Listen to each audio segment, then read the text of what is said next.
Ok, muy buenas tardes para la Federación Latinoamericana de Asociaciones de Ultrasonido. Es un momento que hemos esperado desde hace mucho tiempo. Llegar a concretar una reunión más formal dentro de un congreso latinoamericano. Nosotros queríamos enseñarle a los personeros de Acomesf en un principio, después fue Escapa y al final las sombrillas Intelios. Nosotros queríamos enseñarles cómo es un congreso de nosotros y que convivieran qué es lo que hace FLAUS y para qué está FLAUS. FLAUS es una federación que tiene más de 35 años, ¿verdad? Este es su congreso número 18 y los objetivos de FLAUS es cumplir y velar por el desarrollo, la enseñanza y la calidad del ultrasonido en todos los países de América Latina, ¿verdad? Y yo creo que por eso estamos aquí todos sentados, porque nos interesa que la ecografía sea una herramienta que se use con mucha seguridad, que la gente que lo está haciendo lo haga como tiene que hacer, siguiendo normas, pero principalmente sin exponer al paciente. Tanto la seguridad del paciente como la del médico lo está haciendo es muy importante. Entonces, el ultrasonido se hizo tan famoso y se ha extendido por toda la faz de la Tierra, que no solamente se ha extendido por toda la faz de la Tierra, sino se ha extendido por todos los campos de la medicina. Ya no es el radiólogo, ahora ya no son los ginecólogos,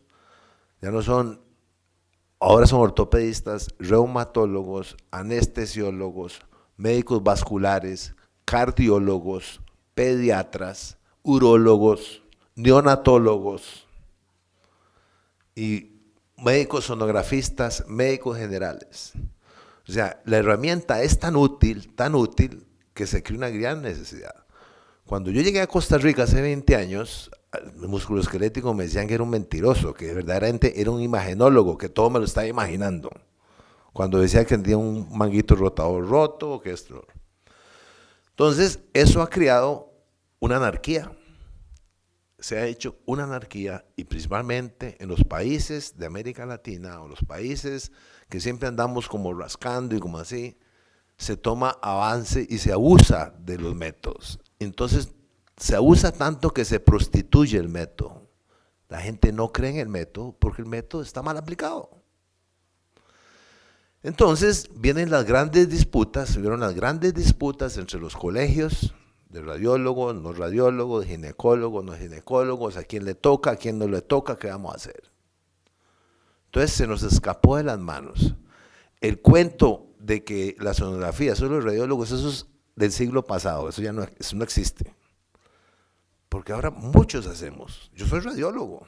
Cuando yo formé la Asociación de Ultrasonido en Costa Rica me declararon hereje, porque le di vuelta a los radiólogos. Ahora he sido presidente de las dos.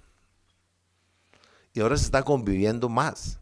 Sin embargo, como nacen nuevas especialidades y nuevos campos, entonces se crea más conflicto todavía. Entonces, una de las cosas, la pregunta del $1.000.000, ¿quién debe hacer ecografía? Y yo creo que todo el mundo puede hacer ecografía siempre y cuando tenga un entrenamiento adecuado y tenga un curso o un entrenamiento que verdaderamente diga que tiene las destrezas y el conocimiento no solamente anatómico, físico, sino en todo el campo para hacer un examen seguro para el paciente y para que no se prostituya el método. Entonces, nosotros queríamos que estuvieran los presidentes de las otras asociaciones. Uno de los objetivos de esta última junta directiva, de antes empezó, tuvimos una suerte enorme.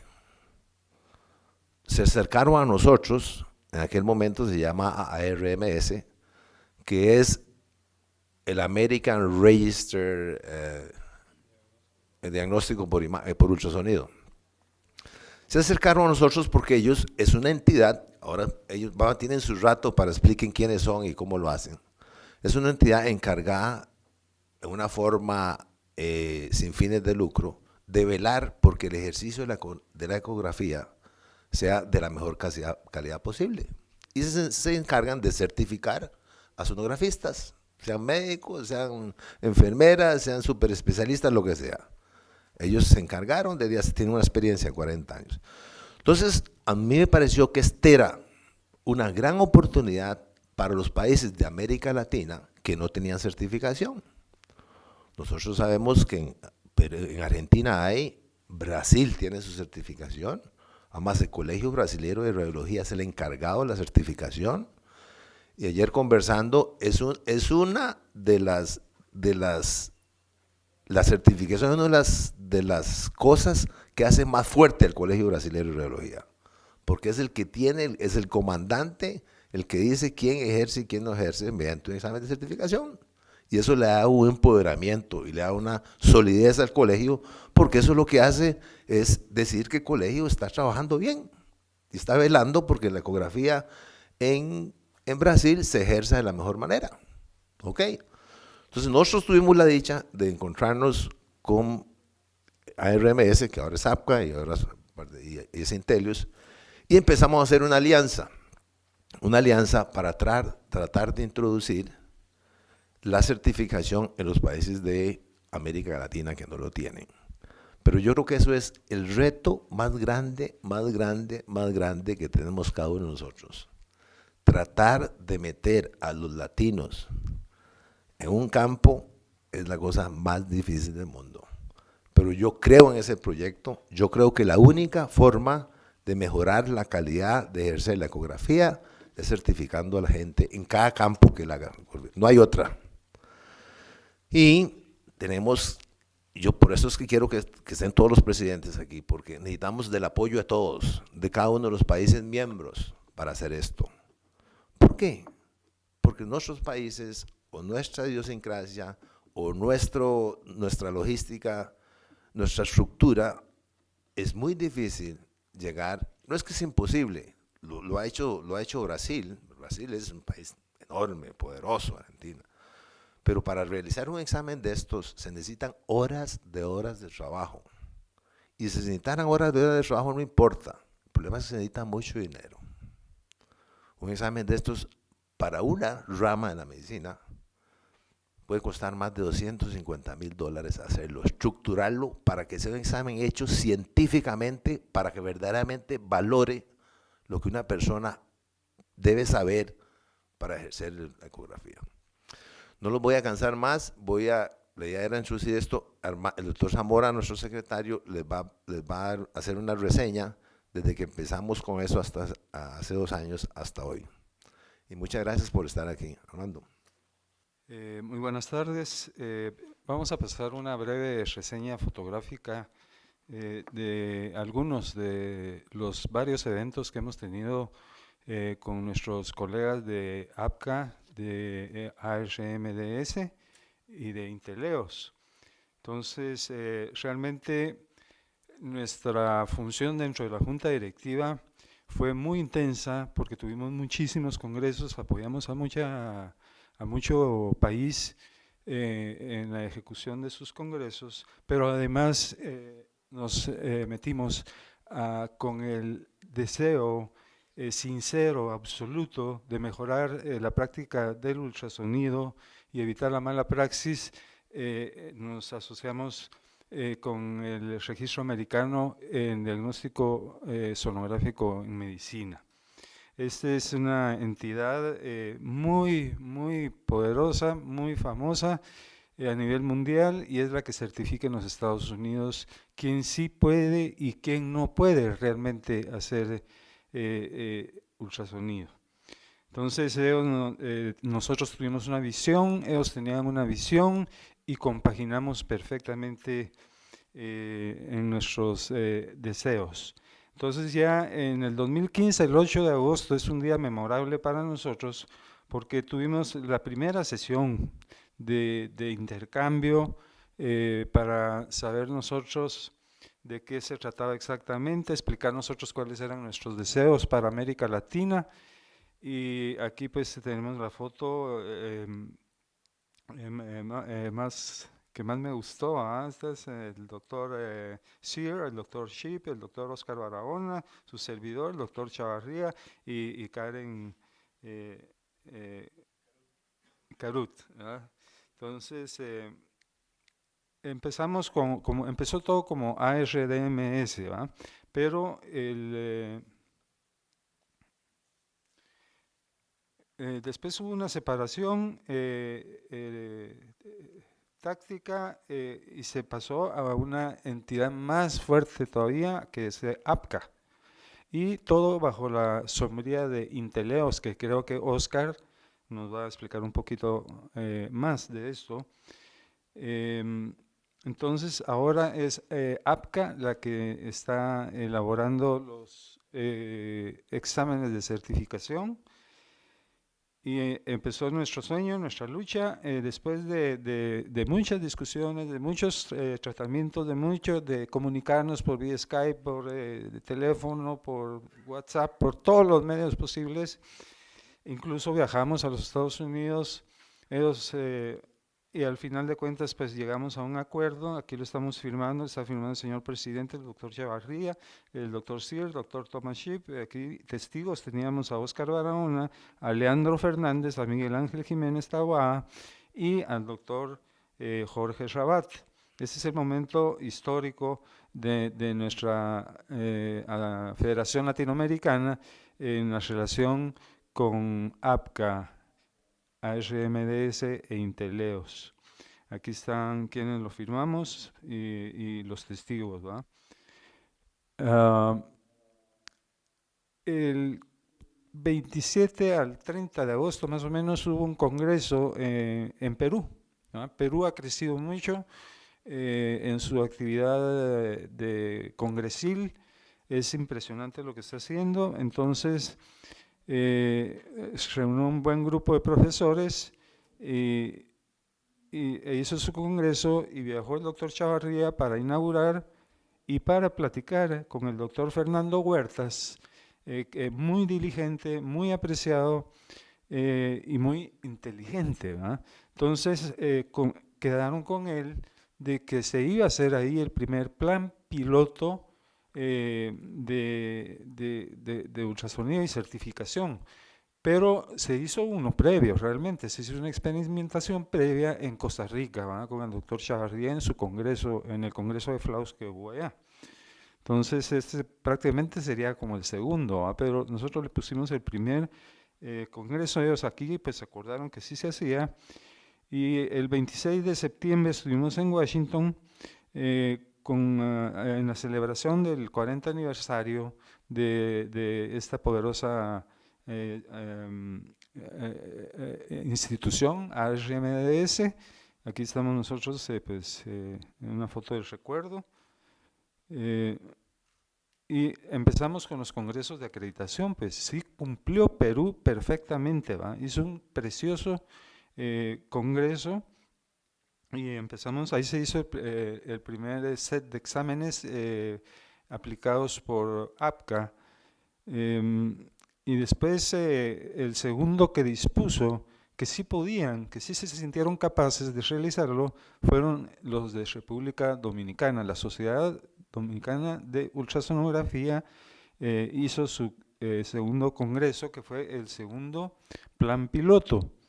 Y entonces logramos hacer el tercero en el 25 Congreso de la Federación Mexicana de Colegios de Ultrasonido, Medicina y Biología. Hubo asistentes de varios países, fue un bastante buen congreso. Los tres fueron muy buenos congresos, altamente productivos.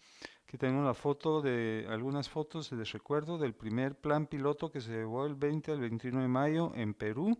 Y parte de los alumnos aquí falta un pedacito, ¿verdad?, de alumnos, pero sí, incluso aquí hay uno que yo admiro mucho, que es el doctor Enio Quiroz, que tiene más de 80 años. Él fue amigo de doctor Donald. Es uno de los primeros, el que introdujo prácticamente el ultrasonido a Perú.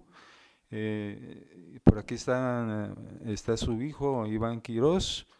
Es un hombre verdaderamente formidable. Se metió al examen y lo ganó con éxito, 80 años, y se metió al examen. Entonces, ¿qué pasa con nosotros? Segundo plan piloto, que fue en el marco del 9º Simposio de la Sociedad Dominicana de Sonografía, FLAUS, APCA, Sociedad Dominicana. Así más o menos se tenía al principio, empezando el primer set de exámenes. Aquí estamos en esta oportunidad, pues yo representé al doctor Chavarría, que está la doctora Liropea, presidente de esta sociedad, ahorita acaban de cambiar.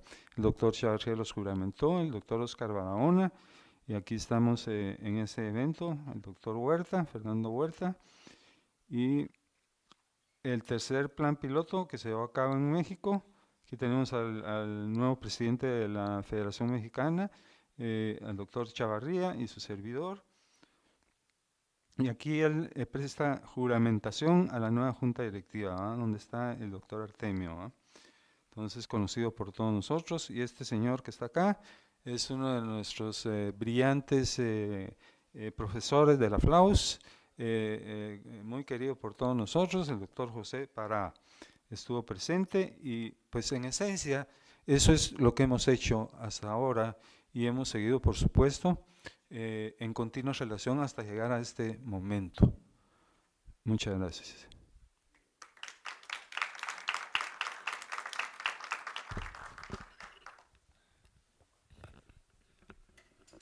Bueno, como ustedes pueden ver, hemos trabajado de una forma ardua y hemos hecho, yo creo que lo más difícil, que es el inicio, convencer, que ellos conocieran las necesidades de América Latina, cómo era. Logramos hacer estos 4 exámenes, incluido el de Costa Rica, y logramos más o menos en total, más de 200 personas hicieron este examen.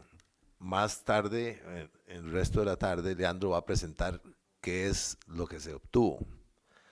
Pero si nosotros no teníamos un muestreo, si nosotros no medíamos qué es lo que tenemos, no podemos trazar metas y vender una idea. Entonces yo creo que hicimos la parte más dura, que es el campo de trabajo. Ya nosotros tenemos números fiables, porque la gente se matriculó, y eso, se matriculó la gente que supuestamente se convencía de que tenía los conocimientos para ganar el examen. Pocas veces se matricula alguien que sabe que va a perder el examen. Entonces eso quiere decir que los resultados son más reveladores todavía. Entonces ya con esto nosotros tenemos todos los ingredientes, tenemos el pastel, pero viene la segunda parte. ¿Qué vamos a hacer con todo esto? ¿Vamos a seguir? ¿Vamos a continuar?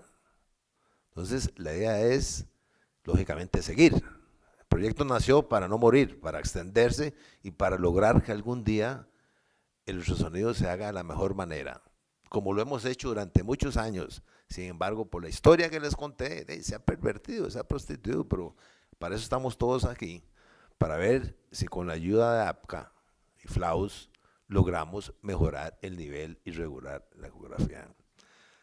Ahora a continuación va a hablar Thomas Ship, el doctor Thomas Ship, que es ginecobstetra, es líder de la cabeza de APCA, de RMS, presidente de Inteleos, ¿verdad? Y nos va a decir qué es Inteleos, nos va a explicar. Adelante, doctor. I will be, thank you everyone. I will be speaking in English. If anyone would like translations, that's available. I think in the back of the room. So if anyone needs that. First of all, I would like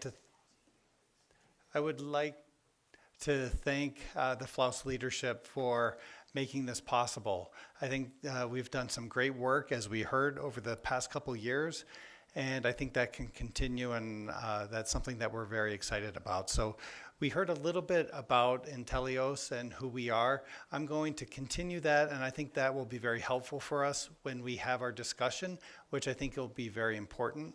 I'm going to speak specifically about Intelios, and then Dale Sear, our CEO, will be talking about testing a little bit and everything that's involved in that. And I think once we have that presentation, it will help our discussion and as we proceed after that.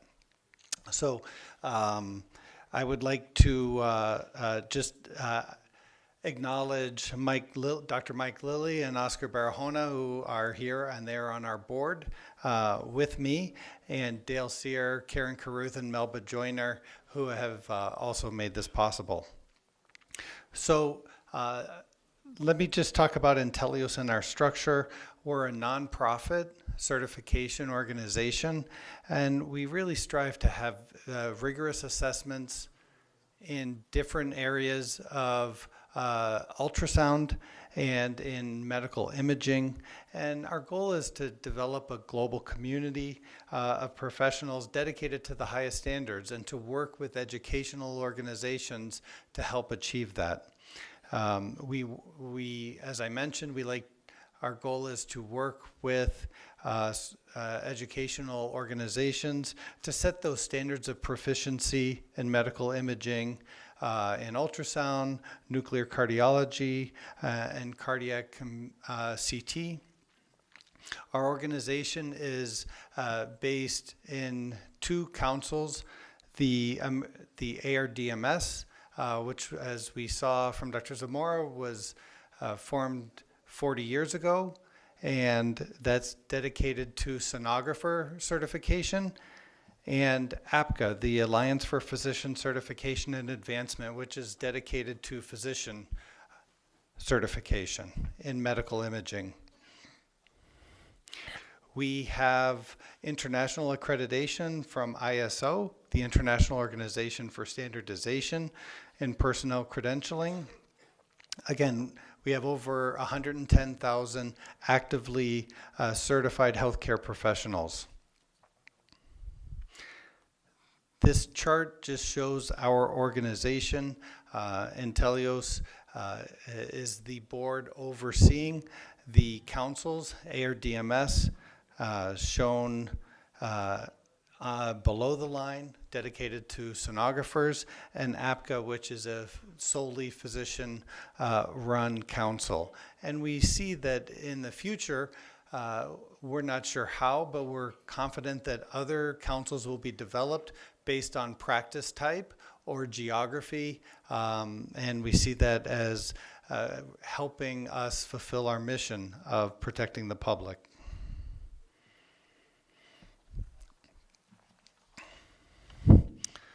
So for physicians, we have a number of exams globally. We heard about the Latin American abdomen exam. We have a cardiac CT dedicated for physicians, and we are working on a cardiovascular magnetic resonance examination at this point. We have musculoskeletal both here and we're investigating, and I'll mention that a little bit in a bit, the use of that exam also in India. We have the nuclear cardiology physician exam in Latin America, also obstetrics and gynecology, and then the physician's vascular interpretation exam, and it's also in China that we've been working, and I'll mention that more in a moment. So solely for sonographers, ARDMS is going back to its roots as it has been for 40 years. Sonographers take a single exam on sonography principles and instrumentation, a type of physics exam, and then they can take an examination in whatever area that they practice ultrasound. So the areas that we have are abdominal, adult echocardiography, breast, fetal echocardiography, musculoskeletal, obstetrics and gynecology, pediatric, and vascular technology. As I mentioned, our purpose is mission driven. So we would like to facilitate the development of global proficiency standards through certifications and using our councils, which are dedicated to discrete groups of healthcare practitioners practicing in different ways. We feel like bringing those different professional groups together and in different geographies can really help us demonstrate a better level of practice and bring that standard up globally. For Intellios, we have a vision of creating the global standard and excellence in healthcare, and we're going to do that through our mission, which is as a nonprofit organization to deliver rigorous assessments and cultivate a global community of professionals dedicated to the highest standards in healthcare and patient safety.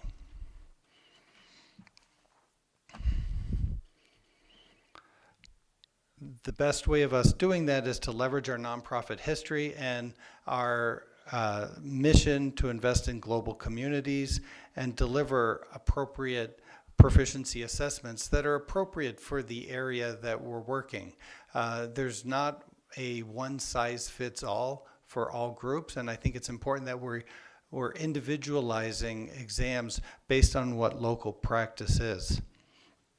We see that with continued collaboration, though, that gap, that difference should change over time, and the standard level among communities, we think will narrow as there's continued standard development and evolution over time. So our global outreach, we currently test in 28 different countries, and we have certificates in over 70 countries worldwide.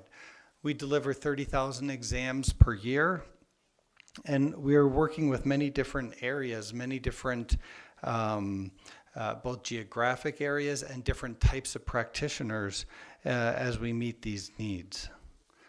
As I mentioned, our goal is to promote public safety, and our projects are based on that nonprofit mission. Whenever we develop a new exam, we work directly with the local subject matter experts, and as I mentioned, those exams are tailored to the local medical practice, and they're not necessarily North American-based exams or standards. So now I'd like to just talk a little bit of what our global outreach is. We've been working in these. I actually have a slide for each of these, so let me just go into each area that we're working. We've been working in the United Kingdom for a couple years with the Society for Vascular Technology of Great Britain and Ireland to help develop and deliver the accredited vascular scientist written assessment. And that's an area that has been important for us for a couple of years. These are practitioners who don't quite fit in the physician nor in our sonographer model, so it's a new group for us, and it's something that has been very exciting because as we have been able to provide some guidance on our test development and delivery systems, they have some areas of assessment that are new to us, and so it's been a win-win situation with us learning from them and hopefully we think them learning from us. With the Society of Musculoskeletal Ultrasound in India, we have had a relationship that we hope within a year will help us deliver the musculoskeletal ultrasound exam for physicians there. This is something that their practice is fairly similar to North American standards, although it's much heavier, much larger practice of ultrasound in MSK than what we even see in the United States. So we're excited about that and expanding in that area. We've been working with China for over a decade now. We did a number of pilots there, and we have had the RPVI exam, the Physician Vascular Interpretation exam, ongoing since 2015. We actually just had a very important meeting with healthcare leaders, industry, educators last month, and it was a very important meeting and very successful meeting, trying to determine how we can best work further in China and continue to expand our presence. We also met with ultrasound physicians who have been working for a long time on developing the sonographer model in China, which is something new for them. And that is nice for us to get in as that's just starting. And we see a lot of benefit for both organizations as we proceed there. Here's a picture of the meeting that we just had last month there on the value of physician ultrasound education and certification in China.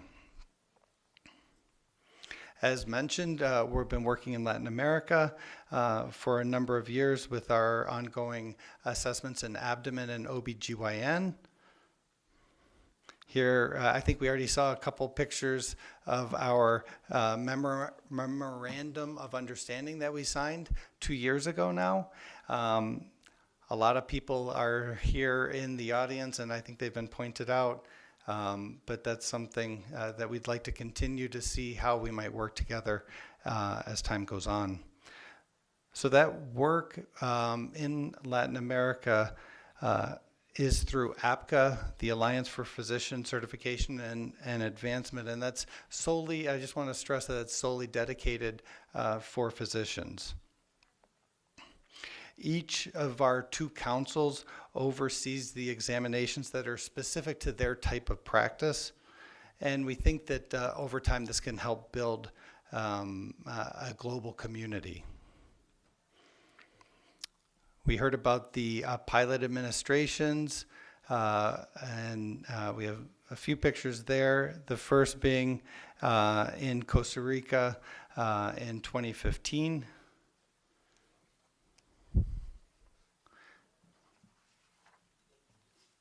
And what's very important when we administer exams is understanding what the needs are. And when we look at the pass rates and the various areas, I think we'll be hearing more about this, but when we look at that information is vitally important to give that information back to the educators so we know what the deficiencies are, what the needs are, because they're going to vary for every different group. So once those needs are identified, educational programs can be tailored to the needs of a particular community. And this is the homepage, www.apca.org, for those interested in taking our abdomen and OBGYN exams. And this is the last slide that I will present before I turn it over to Dale Sear. But this is our APCA Council meeting earlier this year. And we see Leandro, we see Dr. Chavarria, we see Dr. Lilly there, a number of physicians from many different types of communities, many different areas of practice globally. I will say that we see our APCA Council growing very quickly. We have our Chinese RPVI exam being represented in the upcoming meeting. We've also worked in point of care ultrasound, and that's another area that we find is a very growing area in the United States. And as we continue to grow in many different geographic areas and many different types of practitioners, we see the APCA Council continuing to grow. So we're very excited about this great collaboration of people from around the world in many different areas of ultrasound. So now I'll turn it over to Dale, and he will continue to talk about test development and delivery. just right here is. ¿Alguna pregunta para Tomás? Da la impresión de que estamos tratando con gente seria. A continuación va a hablar Dale Sear. Dale Sear es el CEO, es el director ejecutivo de Intelius. Dale ha puesto un papel, ha jugado un papel preponderante en esto. Él es el que le toca dirigir y decir y guiar al resto de las personas. Y yo le doy las gracias por estar aquí hoy. Unfortunately, I am not fluent in Spanish or Portuguese, so I will also be delivering this in English. And I will pick up from where Dr. Ship left off. What we are here to talk about is standards. And standards is actually a very global concept. And basically everything we deal with day to day is about standards. There's a lot of ways of going about developing standards. One thing has become very clear is having a voluntary process through standards in which volunteers come together through local communities and subject matter experts to develop these type of standards. All standards, whether it be a light bulb, your car, your keyboard on your computer, it is a standard. And what we do is that we believe in standards when it comes to personnel certification, especially with healthcare. And it actually supports a quality of life for the patient and actually for the individual performing the examinations or manufacturing as well. It also allows a common language across borders where in fact, whether it be, again, light bulbs around the world or if it's an ultrasound certification, that the basic belief is that whether an ultrasound is performed in Lima or Lisbon or Louisville in the United States, it basically should be the same. And when we have those type of standards, this is what it's about. And this is really the mission of Intelios through certification. It's not the only way to develop standards, but this is our business and is what we're working with. With these standards, people come to the power to explore new ideas, new concepts. And once the standard is in place, this is when innovation really comes to bear. Years down the road, what we are talking about today will be innovated and will change, but that will only come after we have basic standards set up through the procedures. The actual value of standards in healthcare, especially with the APCA and the ARDMS, is really to certify healthcare professionals an ongoing commitment of high quality patient care, which I know all of you fully endorse. Also, Intelios brings to the Latin American community and other communities around the world a globally accredited program through the International Standards Organization in personnel certification, and our processes and how we go about doing test development is in fact accredited. We also believe that there needs to be continual education with certification. Certification alone does not guarantee proficiency or guaranteed long-term career growth. Those areas must fall into the education areas, such as a membership society, such as FLAUS, that performs education and training. So consequently, we'll get into this a little bit more, but there are more areas around this than just certification. It's really the eligibility of the education and training of the individual that's allowed to take the test. And then once you are certified, it's the lifelong learning that happens after the examination that assures continuing proficiency throughout your career. For standards, we do have the councils. The RDMS that has been said is for the sonographer, and APCA, the Alliance for Physician Certification and Advancement. APCA is for the physician areas. Around the world, we do know for a fact that most ultrasound is performed by physicians. There are new models being interjected throughout the world, but about 90% of ultrasounds performed in the world are done by physicians. So consequently, that forced our model to change to APCA and to Intelios so we can have dedicated resources and dedicated skill sets to facilitate and to work with alliances around the world for physician certification in ultrasound and in other areas. The other point we want to make is that with international certifications, although we are an American company, we do not necessarily promote American standards. Standards are really developed by the local communities. A great example of that is in Latin America. With the subject matter experts in Latin America, we learned how you did very basic abdomen and obstetrical ultrasound, and consequently we used our skill sets to facilitate the subject matter experts from Latin America to build your test, your certification. That's what this is about. This is not American standards around the world. It's for locals. Our science, you are clinicians and your science is medicine. Our science is psychometrics, in which it measures psychology or measures learning. So there are actually specialists in this area called psychometricians, in which they are PhD statistician mathematicians that actually can take test results and measure the level of learning and understanding and training on that. And there's really 3 areas of psychometrics that we work on to be very consistent. That is fairness, to make sure the test is fair, depending on the practice and depending on the local community. We also want to make sure it's valid, in which what we are measuring with a certification exam is actually measuring what it should, and the reliability is that if we give a test over and over again, we should kind of expect the same results with the same type of training. Those are the 3 core principles of psychometrics that we work by. As far as test development, all this happens through the councils, and it all happens through the examinations. All examinations are led by subject matter experts in the area of practice and or the region of practice. Consequently, in Latin America, our LATAM program, the subject matter experts are Latin American physicians working with our staff, overseeing the development and delivery of the examinations. This is what we've been doing over the last 2 or 3 years with the pilot studies. Same in China, same in what we hope will be India, same in Canada, same in the UK as we move around the world.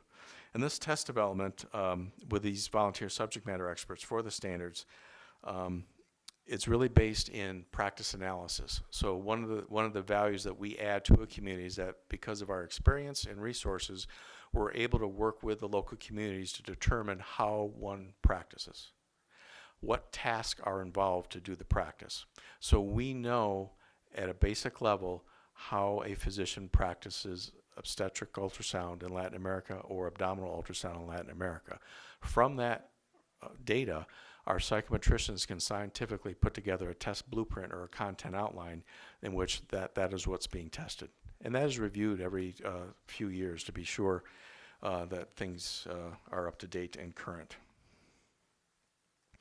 The other area in test development is actually writing the questions on that, and we take these questions and then we actually build the test. And that is based on the content outlines as I just outlined. Here's an example of the content outline for abdomen. It's on the APCA webpage, apca.org.org. These are publicly available documents in which it gives the domains such as anatomy and physiology, pathology, some physics involved, and how much of the test is there, and actually the task underneath it. So when you are studying for this test, you know exactly the content areas that are going to be on that test. Again, publicly available documents, here it is for that. And this is what we call the test blueprint or the content outline. None of this can happen without questions. You have to write questions for the test. In the testing world, we call those items. And so even our LATAM subject matter experts are calling these items now versus questions. But all items and questions are written by subject matter experts. They're written by you. If you're involved with the process, these questions are written by you. Fortunately today, with today's technology, we can actually have preliminary writing done online. You do not have to come to a meeting, or you do not have to come to the States to necessarily write items. This can be done remotely. When we do have a writing community or a writing assignment out there, it'll be open for 6 or 7 months. Hopefully we get a lot of volunteers coming in. There could be dozens. In some of our larger exams, we have upwards of 100 people that are volunteering their time to write specific questions after they get training on different content areas that's documented through the content outline. Once that is done, we bring people together, about 8 to 12 subject matter experts, and they start reviewing and editing and commenting on those items. And those are called Item Development Workshops, or IDWs. That peer review process, all questions have peer review. And we'll see some examples of that moving forward. One thing also is that we have to have a lot of questions. If there's a lot of exposure or if the test is very busy, we do want to change the test out. So on our busier tests, we will publish 3 or 4 or 5 different forms or tests throughout the year on this. That way people cannot copy. This is an example of a Latin American program item development workshop that happened in Miami in 2015. Everyone worked very hard. The feedback we have gotten over the years is that actually this is one of the better professional experiences people have when they come together with their peers and they start reviewing questions from their peers and editing and having actually an open dialogue and debate of how these questions should look like and how they look and how they should read. Actually, you can tell on the bottom right, Leandro and Dr. Rabat, they are very passionate of what's going on at that time. But again, the feedback on this is that this is actually one of the better professional experiences you can have with these IDWs. Not all items, when they're reviewed, are accepted. We may have a pool, but through that peer review process, it depends on the quality, and it depends on what that committee is looking at. We did highlight the recent 2016 Abdomen Latin America, in which 108 items were 121 were reviewed, 108 were accepted. About 89% of the items were actually accepted to go into the pool to be tested. The obstetrical Latin America was 105 total reviewed. 54 were accepted, and about 50% of those items met the criterion to go on a test. It varies from year to year. It also varies on how mature the program is. As a program is new, the skills of writing test questions becomes better and better over time. So if you have an examination that's 10 years old and we have a sustainable system, typically those items going in have a little higher quality than new programs. There's nothing wrong with that. It happens with every exam that we've ever done. Within the questions, there are more ways to ask questions where the psychometricians can measure the skills, the knowledge, skills, and abilities of an individual of what we're testing. It's more than just a multiple choice test. Most of you are probably familiar with multiple choice question test, in which you have a question at the top and maybe 3 or 4 possible answers on the bottom, or 4 or 5. We call those distractors.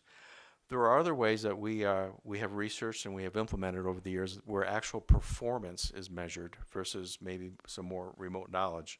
This example is a question that we use in our physics and instrumentation, in which it's an interactive question in which it's an ultrasound machine, and we ask you questions, and you actually have to really understand what an ultrasound machine does to answer these questions. There's really no guessing. Guessing is taken away. So the direct knowledge of how you operate an ultrasound machine is used here, and there's multiple variables. It's a very complicated question, but it's very successful. What we do know is that there's no gaming the system. You can't kind of tweak it to make the image look better. You actually have to know like what gain, TGC, all those other variables do, because those questions are very specific. This is a very popular item, and the data has shown that it really has a good threshold of distinguishing people who knows how to operate equipment or not. These other type of questions, which we call advanced item types, that can be helpful, are called a hotspot. This is a very basic administration. I'm not sure if it's showing, but there's a blue line around on the left in which a subject matter expert such as yourself, this actually works very well with anatomy or pathology. You can have an image, you can draw a line around the right answer, but as a candidate taking that question, you need to know the anatomy that you're going to point to. You actually would take your mouse and point to what you think the answer is, and if it's within that range, you got the answer correctly. If it's not, you didn't.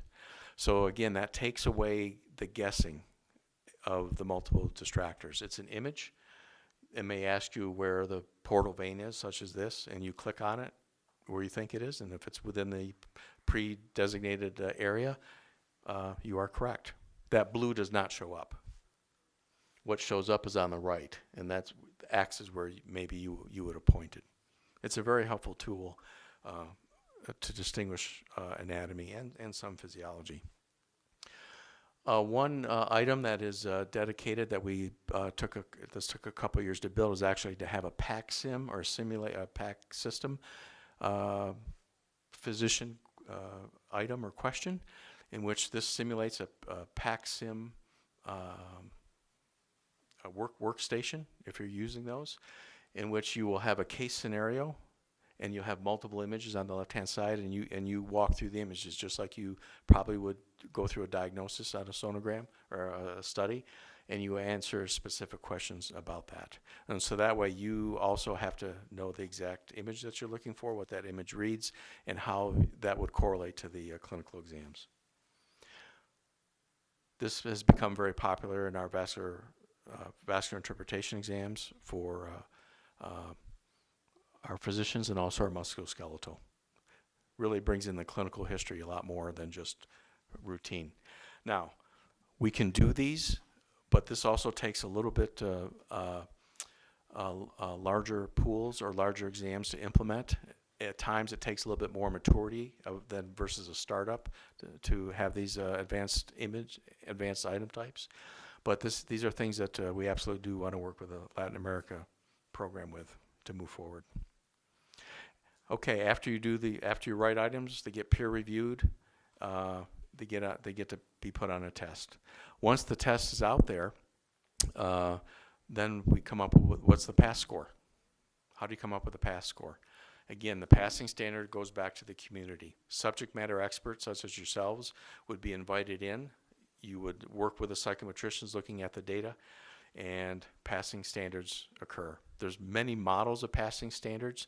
Just for reference, the two models that we use at Intelios is the bookmark method or the Angoff method for passing standards, and that depends what type of test it is. The items are written by subject matter experts. The test itself is overseen by subject matter experts at the local level, and the passing standard is also developed at the local level with subject matter experts. We are here to facilitate our skills to work with you to come up with those 3 areas of testing. Just some examples of what some passing standards would look like. These meetings are face-to-face. We have tried some remote passing standards.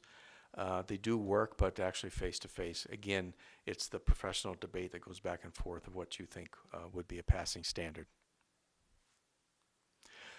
The third area within certification is that we really want to emphasize is continuing proficiency.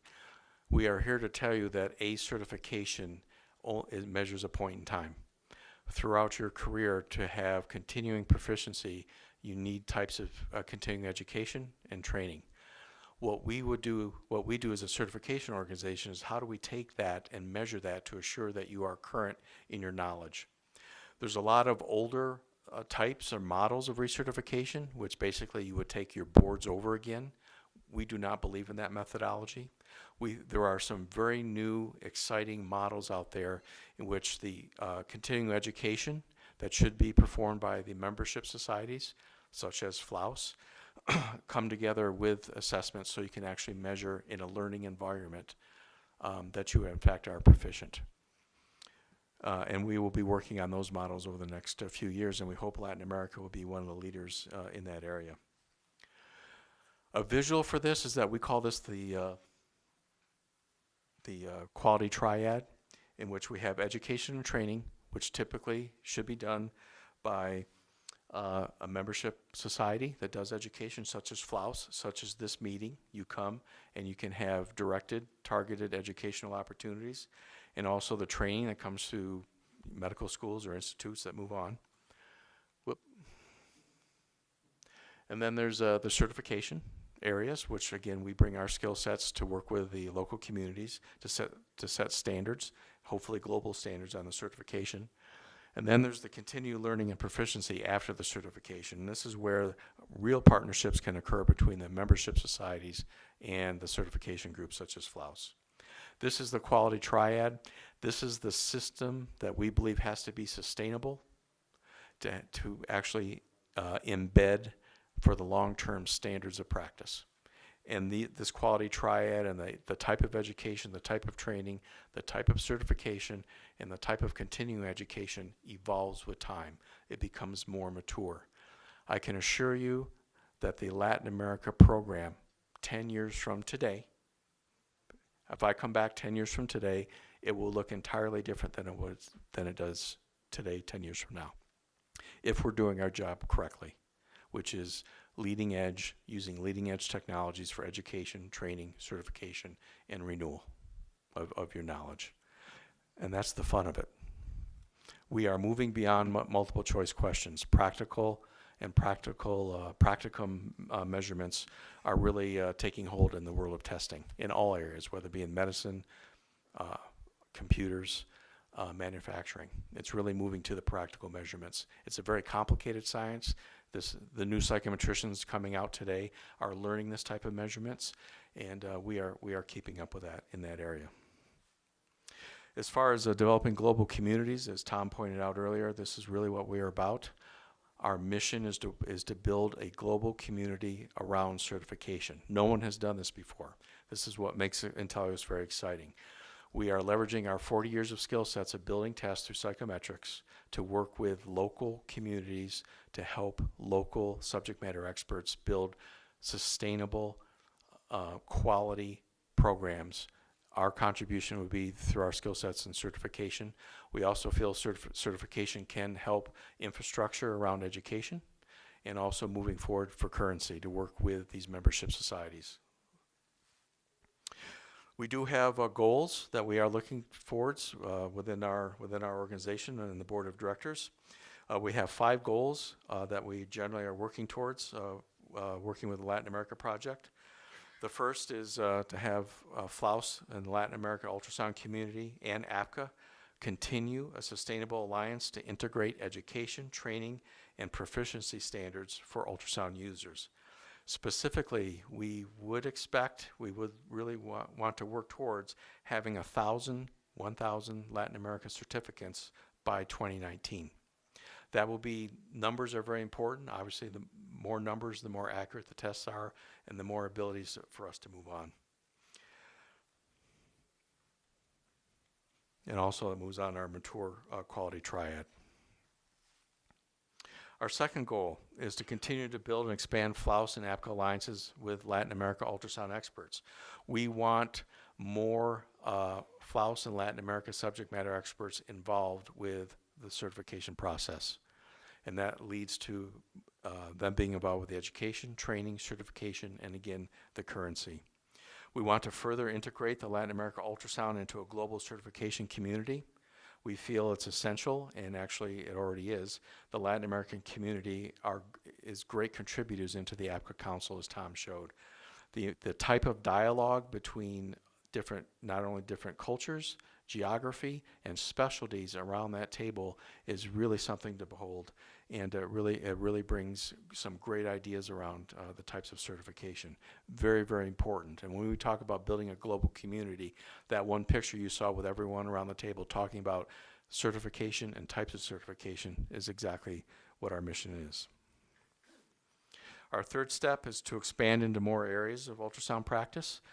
We do feel we want to stabilize the abdomen and obstetrical Latin America certification exams right now, but as those become more stable and grow, we would want to work with you to see what other areas that we could possibly work together on to build new areas of certification, which may include parts of point of care.